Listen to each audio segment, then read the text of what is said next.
Olá, meu nome é Renata Campos, eu sou médica endocrinologista e eu vou fazer esse vídeo a pedido da minha sobrinha Giovana.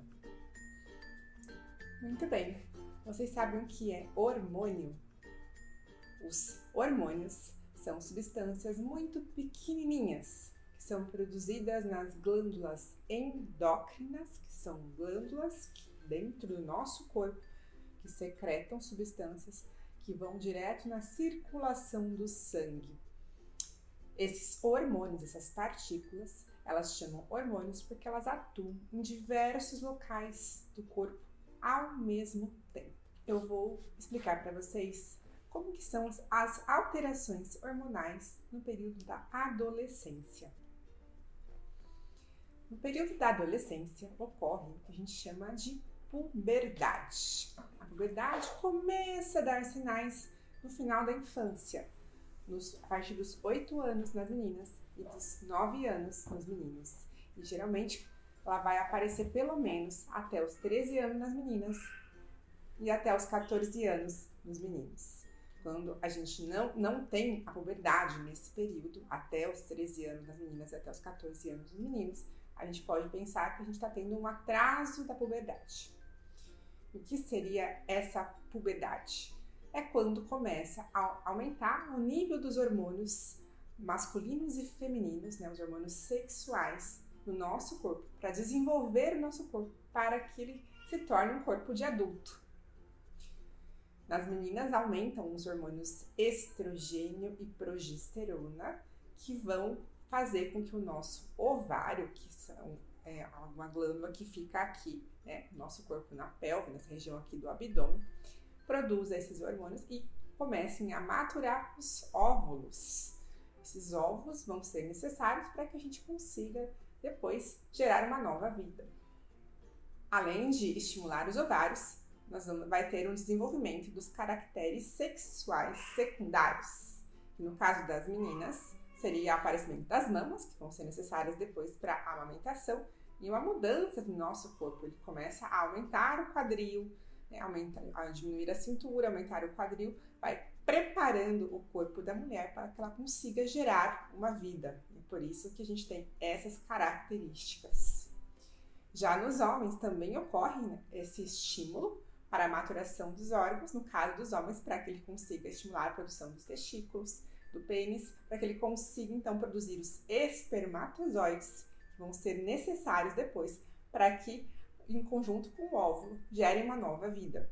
No caso dos homens também há um estímulo para a produção dos músculos, ele vai ter um aumento da massa muscular, que é decorrente da testosterona, que é produzida então, que é o hormônio masculino, e aí vai mudar o corpo do homem também, produzir os pelos, todas as características masculinas.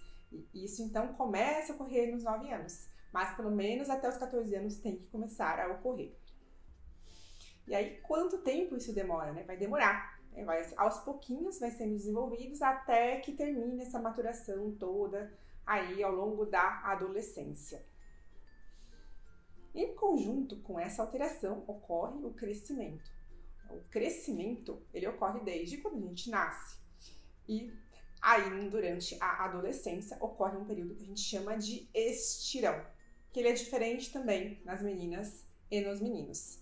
Nas meninas, ele começa, em média, uns 2 anos antes, termina também antes. Por isso que as mulheres, em média, vão ter uma altura em torno de 13 centímetros, em média, a menos do que os homens.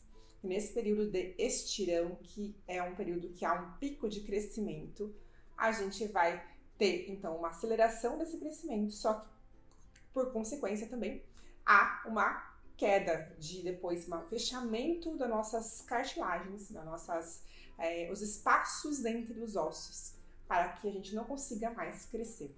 E quem que faz esse estirão?